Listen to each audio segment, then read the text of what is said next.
In the last Backtracks update, nearly the most exciting thing was how many leaves had collected on station platforms along the line. But gosh, they say a week is a long time in politics. Yes, it's a federal election reference. But also this past week on the Metro. We are now 7 months into the closure of the line, and there's been some very big news these past 2 weeks. This video will cover the first test train run on the 3rd of April 2025. And the news that the T6 line, which only opened in October 2024, is now closing for 2 months. And well, there's also that stuck door that didn't close. I'm Marty, and welcome to Backtracks. The M1 line from Chatswood to Sydenham did open in August 2024. And they say you remember where you were in big moments of history. And that was easy. I was riding the Metro that day. But I wasn't here for this one, as Metro PR couldn't tell me when the first train trials would start, and I was overseas anyway. But I'm very thankful to Metro Sydney for the video footage they sent me now. So train testing has started on the Southwest Metro line as the 130-year-old former T3 Bankstown line is converted to Metro standards, and this big moment happened at 4 a.m. on the 3rd of April 2025.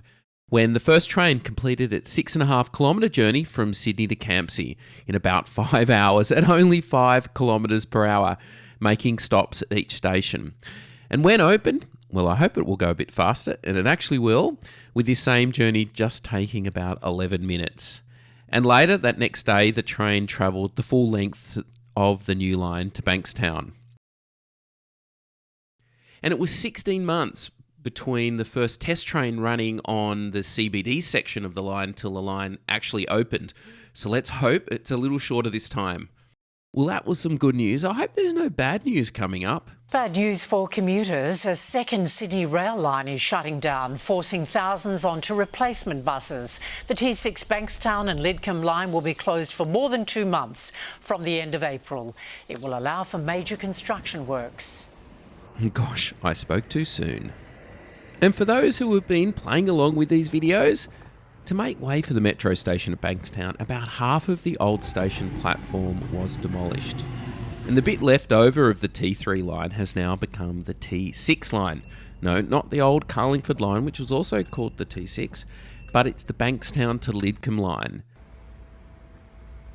And currently the line is only running 4 car sets because the Bankstown station's platform can only accommodate a 4-car set as only half remains.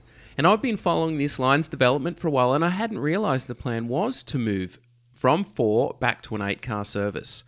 So the Bankstown station platform will have to be extended west by 4 car lengths that you can see on the left of screen here. It's about 11,000 people a day travelling on this part of the network. We'll see it particularly impact in a couple of places, Birrong and Bankstown.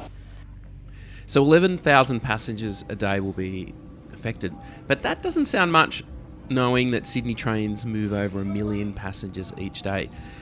And while I've not ridden the line in peak, it's pretty quiet off peak. And I spoke with one station staff member who said the conversion back to 8 wasn't so much for the capacity of the line, but rather for the broader operations of the network, where they may need 8-car trains to run from the city all the way to Bankstown in the event of disruptions or track works on other lines. And gosh, the Bankstown to Lidcombe section of the network has had so many different service patterns over the years.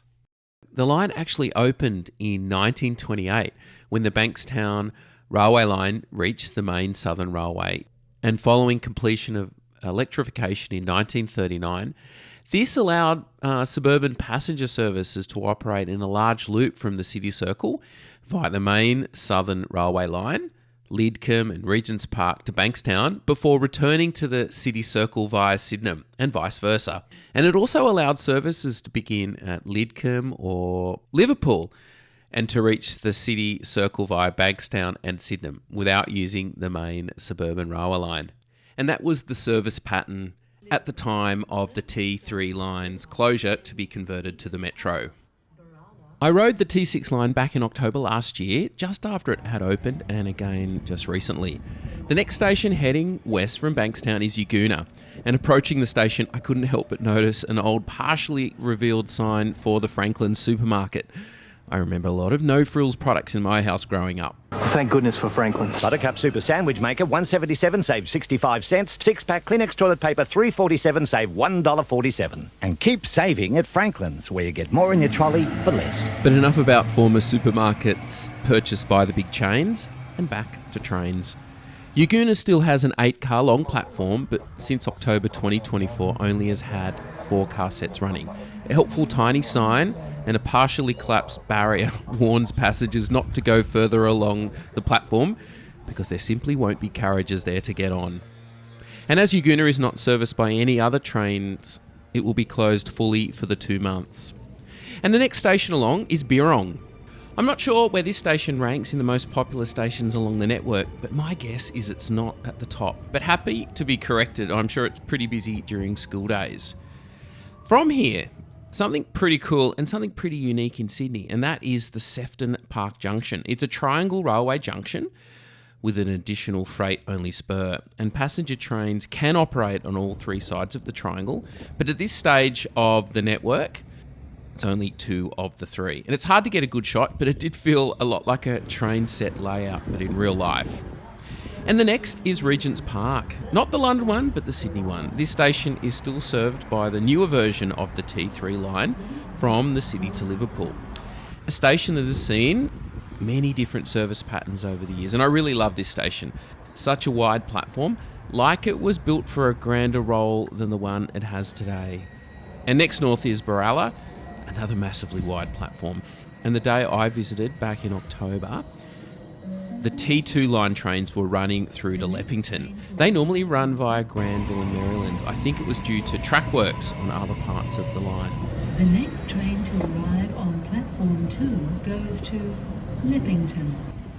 And as a sign of how many times services change, there is a room dedicated for signs at the station.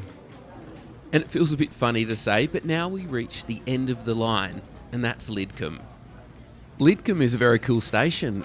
It's a heritage listed station on the main suburban line serving the Sydney suburb of Lidcombe.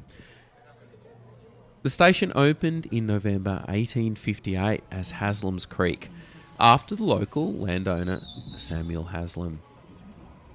Later it was named Rookwood after the new cemetery nearby, but that's not a great name for a railway station, so it was renamed again in 1914 as Lidcombe. With all the news jam-packed into this video so far, I nearly forgot to include the video I took just this last weekend of the development at Bankstown. And the scaffolding has come down on the metro station facade. It's a pretty smart looking building, isn't it? And a little bit more work still to be done on the Sydney train side of the station. But works are progressing pretty quickly. And last video I said we might see some train testing, and we did. So who knows what's next? Well, thanks for watching. And if you haven't already and you'd like to, please like and subscribe. And hopefully we'll see you next time when Backtracks takes another look at the new Southwest Metro line. See you later.